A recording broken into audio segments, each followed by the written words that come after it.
Welcome to Snooze Worthy, a podcast by Parenting Practice of Colorado, your window into the world of pediatric sleep, where we explore the science behind sweet dreams, effective sleep teaching techniques, and all the intriguing nuances of your child's slumber. I'm your host, Lindsey Birchfield. And I'm Paige Legault. Together, we're here to guide you through the labyrinth of parenting, offering insights, strategies, and science-backed advice to make parenting during those early childhood years not just manageable, but truly memorable. As pediatric sleep specialists, we've seen the transformational power of sleep in countless families. And because parenting is a journey, we won't stop at sleep. We'll provide you with valuable parenting tips for every aspect of early childhood, from managing tantrums to fostering creativity and hitting those all-important milestones. So whether you're a seasoned parent in need of a sleep overhaul or a new parent preparing for the joys and challenges of early childhood, Snooze Worthy is your trusted resource. Join us as we unravel the science of sleep, share practical advice, and make parenting truly snooze-worthy. Welcome back. I'm Paige Legault, and I'm here today with Lindsey. And this month, we're having a little bit of fun with a theme that we're calling Sleep Spooktacular, which I am a little bit obsessed with. I'm really excited for this month. And no, it's not going to be scary. It's all about helping families overcome most common sleep fears. Yeah. So today we're starting with something parents ask us about all the time, and that's nightmares and night terrors. They sound similar, but in all honesty, they're actually incredibly different. So knowing the difference helps you know how to handle them when your child wakes up crying or screaming in the middle of the night. Absolutely. So let's start with nightmares. These happen during REM sleep, usually in the second half of the night. The child will wake up scared, they remember the dream, and there is need for comfort. Yeah. And night terrors, on the other hand, happen during deep sleep. So it's usually within the first 2 to 3 hours of bedtime. That's when deep sleep is happening. And the child might sit up, scream, thrash, or really look terrified. It can be scary to watch, but they're actually still asleep when this whole thing is happening. And the next morning, if you were to ask them about this incident, they would have no idea it happened. Absolutely. And the difference between the two is super important. Nightmares need comfort, but night terrors usually need you to not wake them up. It's imperative that you do not wake your child up. There's a lot of past clients of ours who we've seen struggle with night terrors specifically. And they always wake the child up because when you hear your child having a night terror, it is terrifying. It's loud, it's scary, it can be pretty volatile. So usually families go in thinking something is deeply wrong and they're like, Sarah!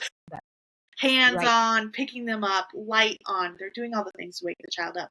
And that will amplify them because coming out of deep sleep is not where we're supposed to wake up. So you're going to feel yucky. You're going to be groggy and disoriented. And then you have your parent in your face, panicked, freaking out. You might be in a different location. I've had several families take the child out of the environment.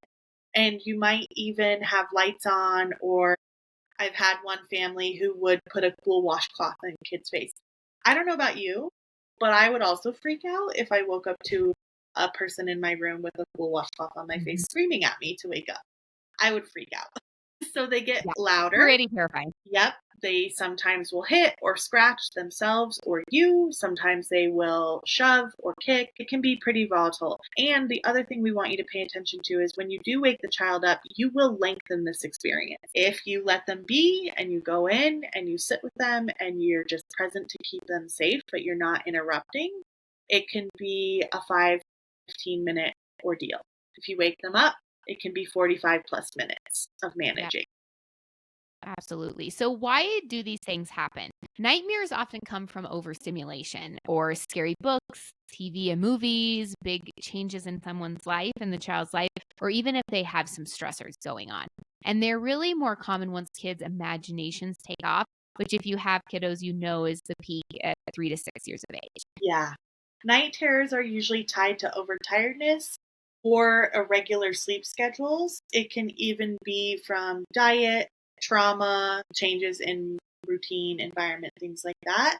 And when a child doesn't get enough deep sleep, that nervous system can misfire and cause those terror episodes to occur. So yes, Maddie, my daughter, she's had one night terror her entire life, and it was due to red dye 40. Thank you very much. She was with a care provider and she snuck a little treat. She had a little candy with them. And I The risk is always there with this care provider. They have candy out and available at all times.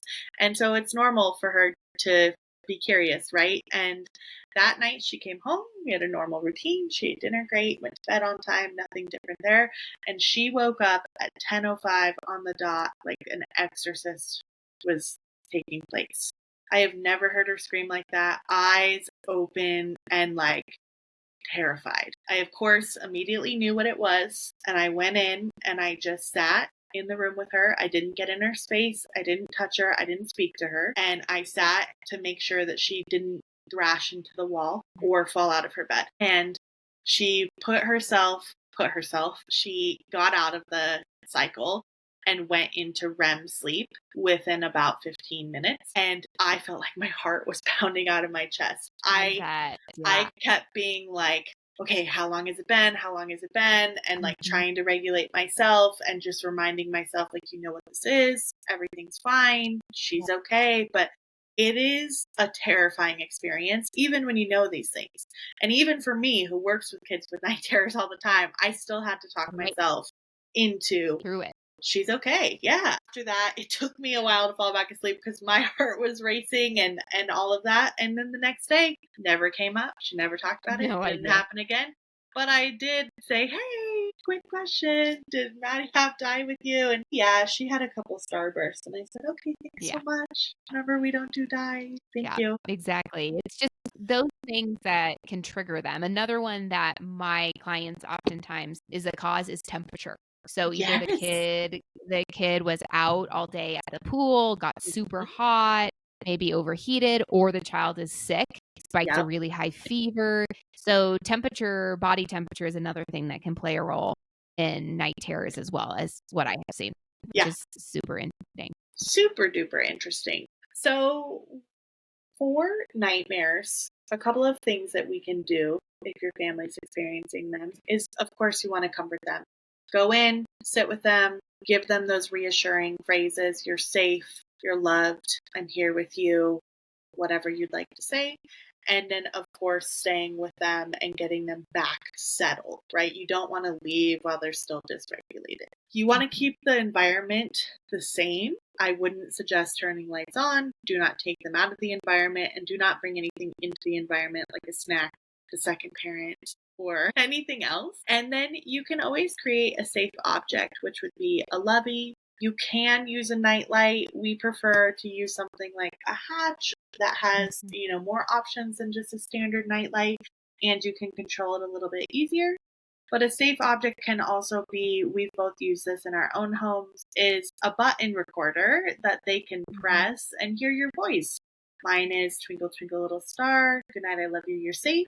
She uses that if she ever needs it, and it's typically played once or twice before she falls asleep, and then that's it. But if she was to wake up in the middle of the night, it's there and it's available. Riley has a unicorn stuffy. Does she still sleep with it now? Her OG?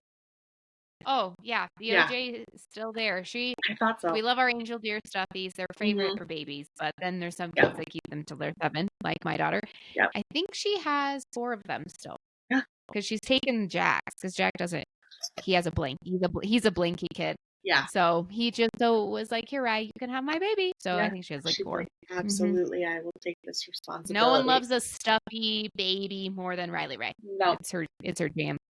Yep. So you can look into something like that and find something for them to use for that comfort if they need it. Absolutely. And so for night terrors, like Paige was saying, don't try to wake them up. It honestly usually makes it much worse. It lasts longer, all of those things.